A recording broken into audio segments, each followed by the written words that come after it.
Hello, Barry Anderson from Trade Ideas with today's edition of What Makes This Trade Great? Well, I don't usually do something like this. This is the China ETF, or one of the big ones anyway, KWEB.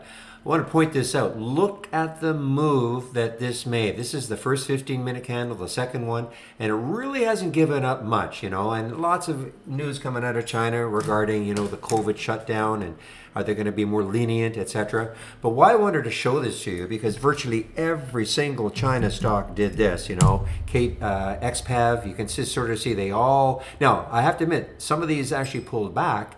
Eventually, KWEB is still up there. But at the beginning of the day, you could have just thrown a dart and picked just about any single China stock, and they were doing this. And so that's what made this one the trade, or the one to watch all day long, and it's still watchable. All right, guys, I want to get back into the trading room, so have a great weekend. I'll open the room Monday morning at 8 o'clock. We'll see you then. Bye-bye.